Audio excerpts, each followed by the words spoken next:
telephone system presents Telephone Time. Telephone Time, with the stories of John Nesbitt.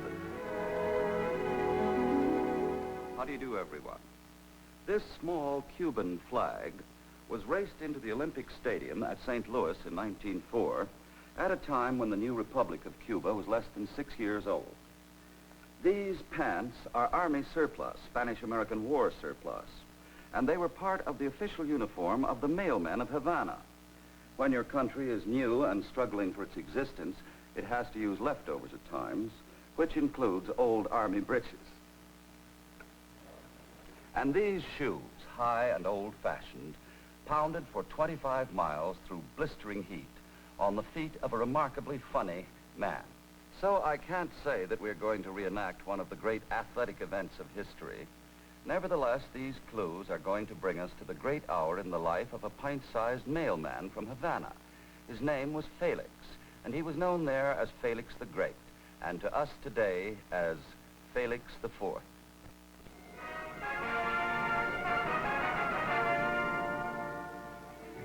The epic saga of Felix Carvajal begins in the square in Havana, Cuba, early in August 1904 A.D. Senora Valdez, I have a postcard for you. Oh, fine. Why are you always running, Felix? I like to go home early, senora. Sit in the sun or take a nap. I'm lazy, I guess. And lazy people always hurry to finish their work. Here, it's from your husband. He's feeling fine. He likes his hotel. The food is good, but he misses you. What he's doing in San Luis? He went to see the new machines at the World's Fair. What else does he write? Oh, about some games that I didn't understand. Here. The Olympic Games open in 2 weeks. Athletes from all over the world are pouring into the city, but there are no Cubanos. Oh, it's a shame. What's the Olympic Games? Well, I don't quite know, but I think it's some sort of international foot race. And there are no Cubanos on it? Well, maybe we have no good runners. Well, goodbye, Felix. Adios, senora.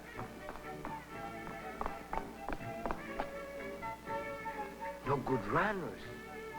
But...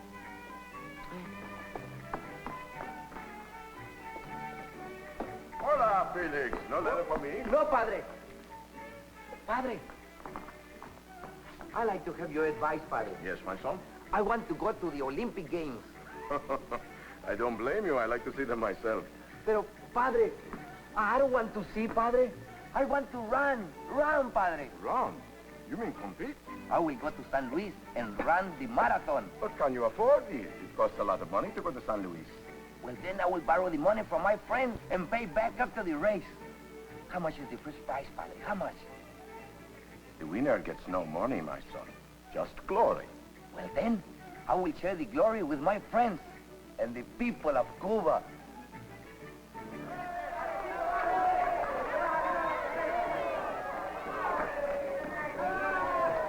Keep going.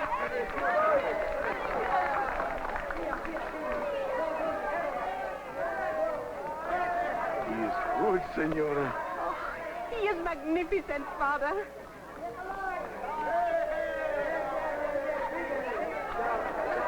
Listen, everybody, listen.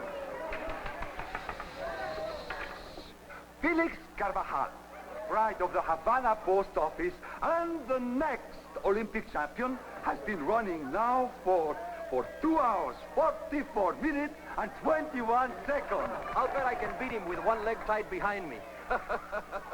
It's not the speed, stupid. What counts in the marathon is endurance.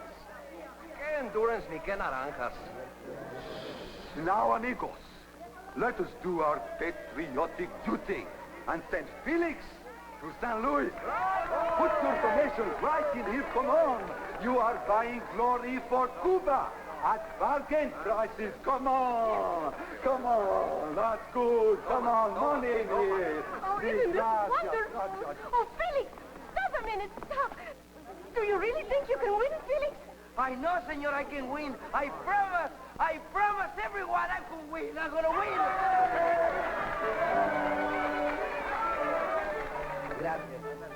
So it came to pass that Felix made his bargain. It was a fair exchange, For the people of Havana gave their money to finance Cuba's single Olympic entry, and Felix gave his promise that he was going to win. And with every passing day, there were more and more shareholders in his dream. The people of Cuba believed the little postman. Everybody, that is, but one. No, no, no. But I must have 2 weeks off, senor. I must. Not even a day. Understand? Not a day. But, senor, think of the glory I will bring into Cuba. And to the post office. Why do you think you're going to win? Senor, I do not think. I'm going to be first. You can be sure. Go away. You annoy me. But, senor, it's only 2 short weeks. No. Then I must quit my job. Get out. You're fired. They should be collecting for old postmen who can hardly walk, instead of for a young idiot who does nothing but run. Si, senor.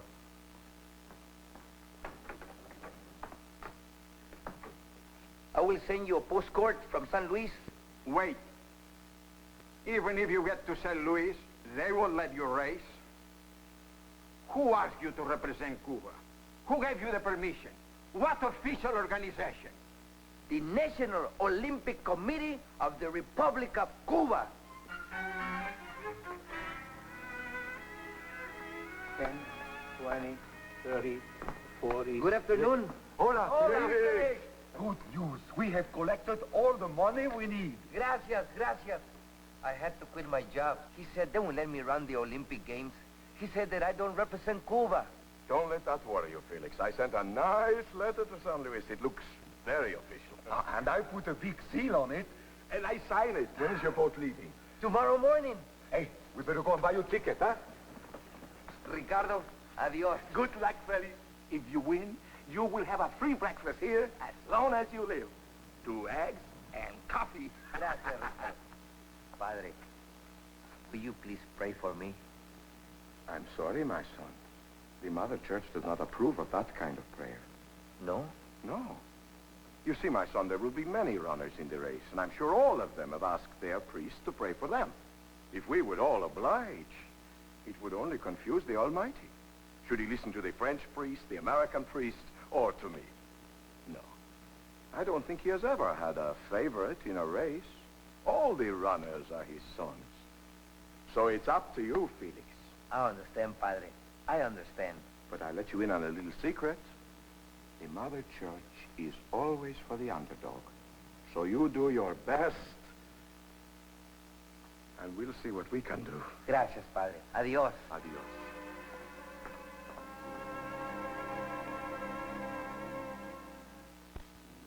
Although the good father couldn't make the promise, in his heart we fear that he may have voiced a small and secret prayer. And Felix was on his way to glory. With very little money and a heart filled with hope, for the first time in his young years, he left Cuba. 2 days later, and we can now record the arrival of Felix in New Orleans. The reception committee was of modest size. Perdón, señorita. Yes, sugar. I'm looking how to go to San Luis. Can you tell me where the train is? St. Louis? Why would you want to go to St. Louis? Why should anybody? I'm going to the games. Why, sugar, you don't have to go to St. Louis for that. We got all the games you want right here. Come on in and meet the boys. But señorita, you don't understand.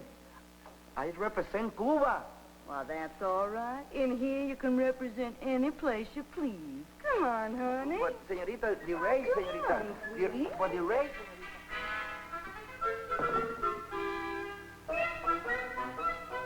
You mean to tell me you don't know how to shoot craps? No, señor. You don't know how to shoot craps. It's easy. You shoot 7, you win. You shoot 11, you win. You shoot... Well, that's practically all there is to it. When do I lose? Practically never. All right. Everybody puts in some ready money. Like, $5. $7.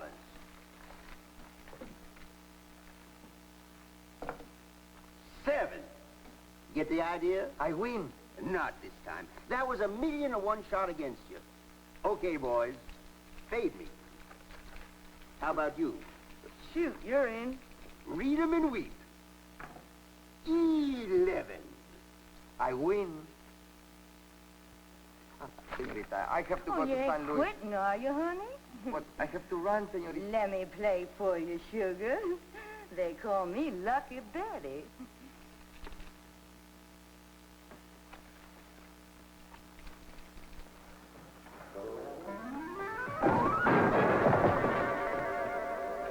Get out of here and stay out.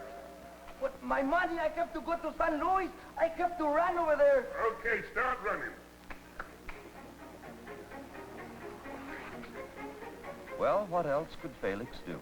Like any intelligent man, he took a bouncer's advice, and he started running. And he ran through Louisiana, he ran through Mississippi, he ran through Tennessee, and he ran through Arkansas. His pumping legs carried him through the heart of America, from Baton Rouge to Natchez, from Natchez to Memphis, begging his food or stealing it from the fields and the orchards. He slept in the haystacks and the barns. He got a ride now and then, but mostly he ran and he ran and he ran and he ran. 600 miles. His timing was excellent, for he arrived in St. Louis, Missouri on the 30th of August, 1904, the day of the marathon race.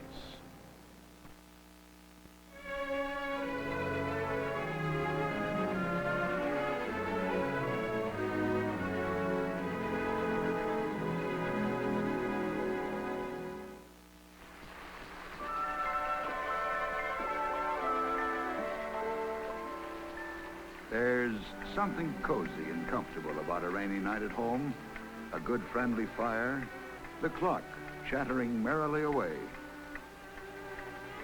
The end of another full day, and now a quiet chance to sit back and catch up on little things. I ran into Helen Walker in town today. Oh, did you? How's she been? Fine. We're playing bridge Wednesday. Good. Dear. I hope the children aren't having rain where they are. Bill travels so much at night. In other years, on a night like this, young Bill would be upstairs sorting out his stamps or reading about the exploits of his favorite storybook hero. But Bill's been gone for some time now, in the service, away at college. And long before she married George and moved away, Sue would probably have spent a rainy evening exchanging bits of gossip on the phone or trying on dresses she'd soon outgrow. Yes, it's quiet, cozy, comfortable. And yet, there's something curiously missing. Ah, that's it. A happy sound. The anticipation of fun. Of hearing a warm, familiar voice. Hello? Oh, hello, Sue. How are you, dear? The distance of the miles fading quickly away. This is all that was missing. Here now are cheery hearts, the sense of nearness, of rolling back the years, the glow of being remembered, of being together.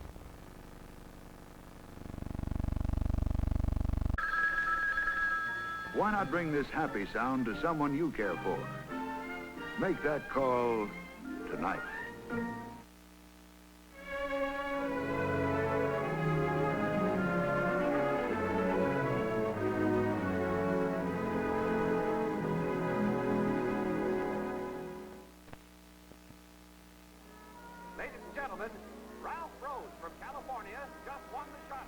The important thing in the Olympic Games is not to win, but to take part. The insignia in life is not triumph, but the struggle. The main issue is not to have conquered, but to have fought well. Wait a minute. Yeah? Where's your ticket? I don't need no ticket, senor. I'm going to run the marathon. You? See? What's your name? Felix Carvajal. I represent Cuba. The next event is the broad jump. First call for the marathon race. All contestants, please report at the starting line. This is my race, senor. Please, my race. Yeah, son, just hold your horses. Felix Carvajal, Cuba. Sí, cubano. Felix! Oh,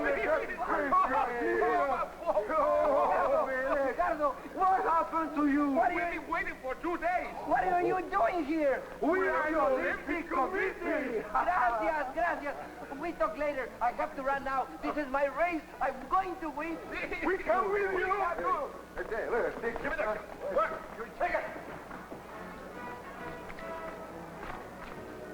Attention, please.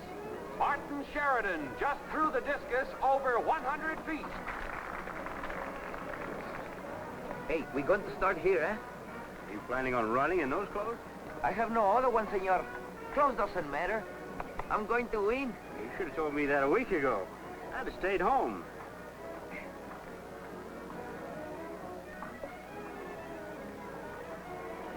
You mind if I borrow these scissors for a moment? No, go ahead. Thanks. There he is. There's our Felix. Where? I can't see him. Over there. Madre Dios! What are they doing to him? What are you doing, senor? These are the only trousers I have. Take it easy, will you? It's going to be hot out there, and you're going to need some ventilation. Well, how can I go back to Cuba like this? Forget Cuba. Just worry about getting back to the finish line. Gee, well... Now he is ready to run. Let's go and wish him well. Let's go. Let's go, huh? Here we are, boy. Here we are, Felix. Felix. Good luck, boy. Good luck, Cuba. You're going to win, Felix. After one lap in the stadium, you will run out into the countryside. Then back to the stadium, where you will complete one further lap and finish here. On your marks.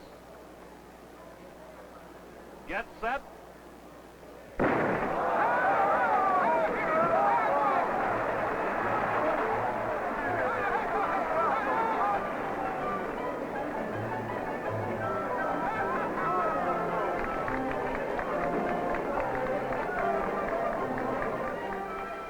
And that was the improbable beginning of the first Olympic marathon race ever held in the United States. A map still remains to show the tortuous 25 miles, for which nature, by the way, without being invited, provided the hottest day in the history of the Games. Up the flanks of rolling hills, down dusty roads, behind that row of trees, and endlessly winding its way back to the stadium, and of course, to victory.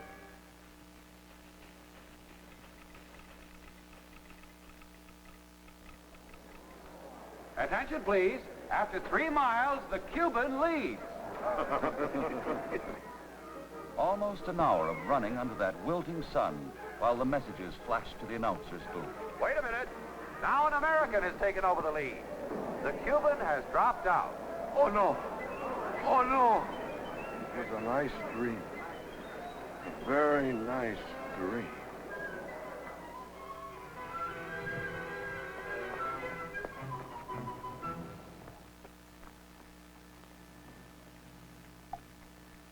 Gracias, señor. Gracias.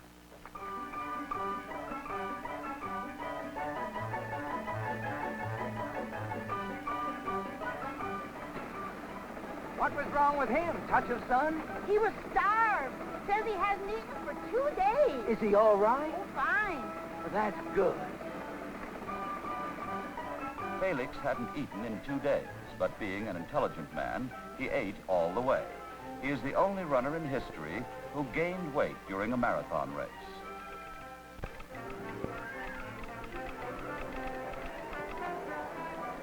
Attention, please. Attention. The Cuban is back in the marathon race again and is now leading the field. I thank you.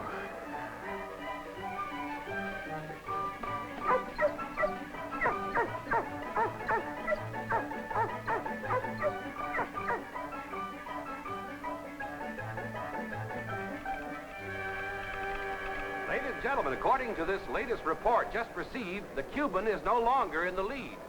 In fact, he's no longer in the race. Seems to have disappeared. Ay, ay, ay, where could he be? I don't know. Oh. Help! Please, please, help! No, Danny, let the gentleman alone! Help! Please, help! take Danny away. Don't be afraid. He can't climb up. I'm not afraid he'll climb up. I want to climb down. I gotta go back to the race. Everybody they leave in me, I will be last. Danny, go away. He wants to get down.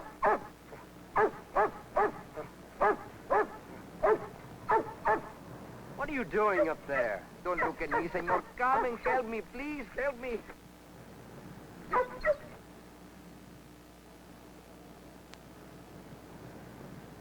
Gracias, senor.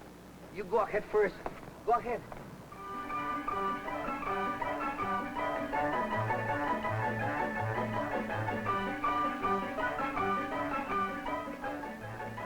Amigo, you should stop. You look sick. You better drop out, Lors. I'm done. So long, Havana. So long, Fix. 20 miles covered, the sun beating down relentlessly, half the runners wilting under the grueling punishment.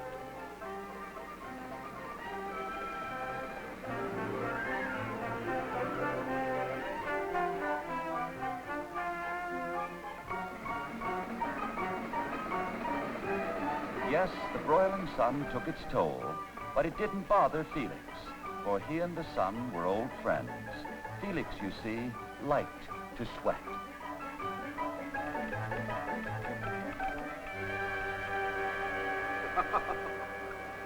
Ladies and gentlemen, that amazing Cuban has taken the lead again. Padre, Felix is far. Come on, Felix. No, never. Let's go and beat him.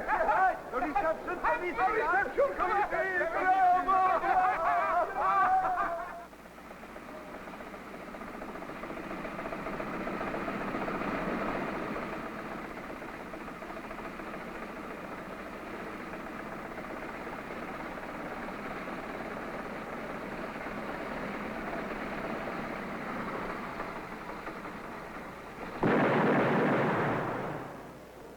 What I need is a horse to haul the blasted thing in. Well, they might as well crank it again. Lars, it looks as though this is the end of the run. Well, thanks for the buggy ride anyway. Are you all right? Sure. I can make it to the locker room from here. Thanks.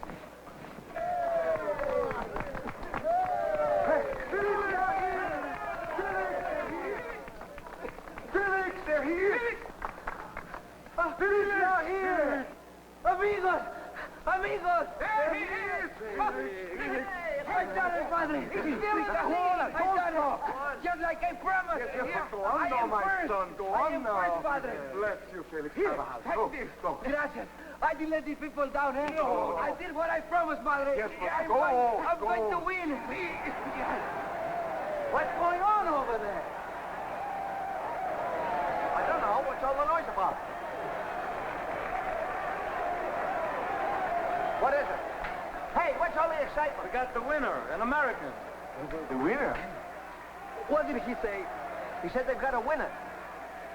But that's impossible. Nobody pays me. That's impossible, Father. Maybe he knew a shortcut, huh? Go on, Felix. You can still finish second. Second eye, Father. Second eye. Okay, eye, Father. I give my word I will be first. Second place is all right, amigo. It's nothing to be ashamed of. Go on, please, go on. Sure. We will be proud of you, and you will still have the free breakfast as long as you live. Run, amigo. I can't. I promise. I win. I promise.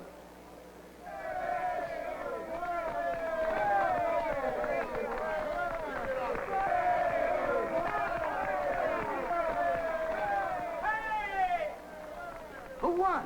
Oh, guy by the name of Lors. Lors?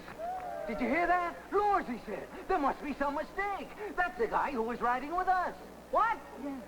Hey, Cuba, there's been a mistake. Start running. They haven't got a winner yet. No winner. No winner yet. No, Father, go I ahead. still have a chance. One more I lap still to can go. win. Yeah, go ahead. I know it. Come on. Hurry. Santissima Madre, I hate to bother you so much, but please.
We are proud of you, Felix.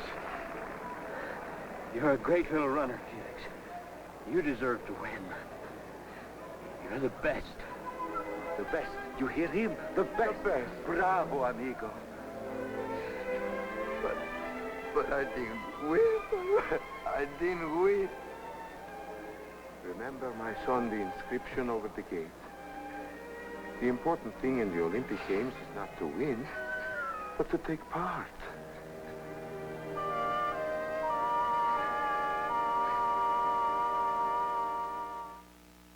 I wish we could tell you that Felix came in first, but Felix was fourth.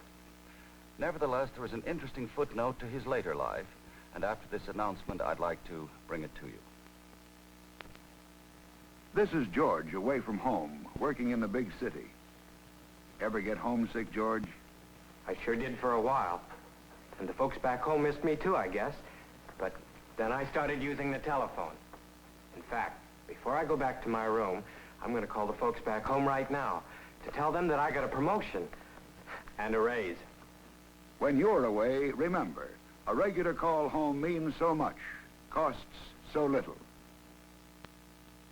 When I was a very small boy in Boston, one day each year we were all allowed to go to the riverside, and there we would wait to watch the Boston Marathon runners stumble into the finish line at the end of the day. Felix, I now find out, became one of the greatest distance runners of his time, and his triumph arrived when he finally won the famous Boston Marathon. And there he came into the finish line in triumph, with hundreds of small fry scrambling along at his heels and cheering their lungs out. He became a hero to Cuba, and they erected a splendid statue in his honor, and some practical-minded man managed to remember to give him his job back at the post office. At the great race at St. Louis, he undoubtedly was the best runner, except that he didn't get there first. Instead, he elected to become Felix the Fourth.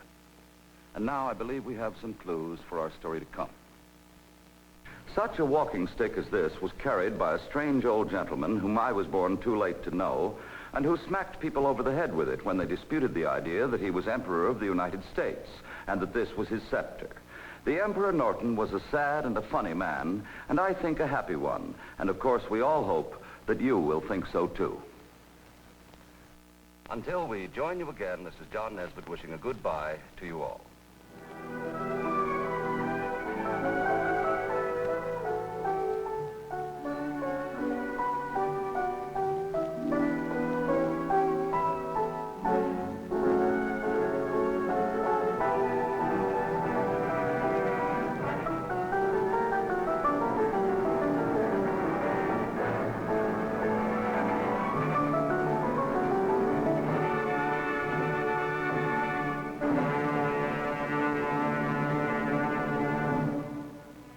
Join us again on Telephone Time. Until then, we remain sincerely yours, the Bell Telephone System.